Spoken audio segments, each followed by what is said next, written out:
Hello everyone, it is time for a new review, and this one is for Spider-Man Into the Spider-Verse. And to kick this off, I've got to start by saying something that you've probably already heard about this movie before, and it's that it's incredible, and I had to repeat that because it's actually true. The movie centers on Miles Morales, voiced by Shameik Moore. He's an African-American and Puerto Rican teenager from Brooklyn who's having a bit of a tough time fitting in at this new school he's going to. Things get even more confusing and challenging for him when he's bitten by a radioactive spider, watches Spider-Man die, and then has to team up with a group of spider people from different dimensions. I just can't stop thinking about this movie, and on so many levels. First off, if you think you've had enough of the traditional Spider-Man origin story, think again, because not only is Miles an extremely full, charming person all on his own, but the team behind this movie plays into the fact that we've seen Spider-Man on the big screen before, and they do that so well. It is done for laughs at times, but it's all done with such great respect, and it also adds to the pillars of what it means to wear the mask. The movie highlights this idea that anyone can wear the mask, but it's not just something that's stated and then expected to be accepted by the viewer. It's something that you could truly feel throughout the entire thing, starting with Miles.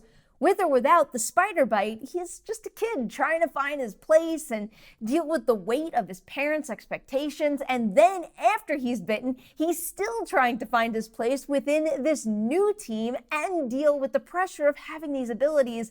The movie really is a wild ride and a ton of fun, but there are a couple of challenges that Miles faces here that are surprisingly deep and thoughtful, and the same goes for Peter B. Parker, voiced by Jake Johnson here. His Spider-Man is overweight, divorced, and not really feeling the whole friendly neighborhood Spider-Man thing anymore.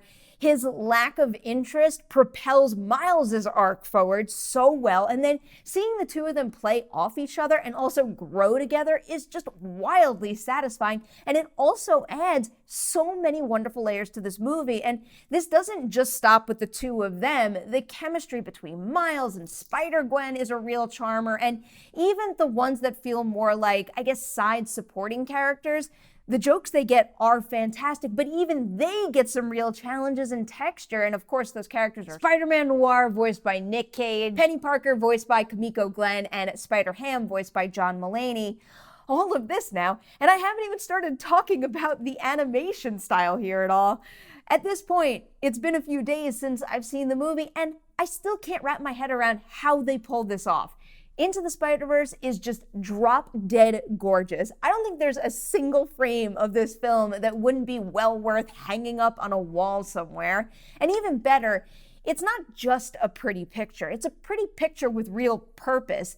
It truly does give you the sensation that you're reading a comic book, and it does it in a way that really does enhance the overall experience and story, and it gives you so much access to what goes on in Miles' head. The only things I'll point out that crossed my mind a few times here and there is that sometimes the animation did look a little bit like when you're watching a 3D movie but without the 3D glasses. And also, I do wish we got to spend a little more time with Mahershala Ali's character, Uncle Aaron. The relationship he shares with Miles is really an especially rich one here, and I don't think it could have hurt to have added maybe an extra beat or two with him in the second half of the movie. But really, those wind up being blips on the radar in a shockingly beautiful, delightful, and moving adventure. I'm giving Spider-Man Into the Spider-Verse 4.5 Deweys out of 5 on the Dewey Decimal Movie scale.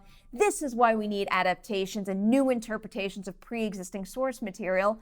When that source material is something special and you get something from it that's as unique and full of heart as this, it'll widen that fan base in the best possible way. And I, for one, am very excited to watch as this Spider-Man movie changes the game for both the superhero genre and also animation as well. So that is my review of Spider-Man Into the Spider-Verse. If and when you see the movie, and I really hope you do, chime in and share your thoughts in the comments section below. Now, though, it is Patreon shout-out time, and this one is going out to my top-tier crew. It's Nathan, Evan, Jack, and Caleb. You guys are leading the charge here, and I am so, so grateful for it.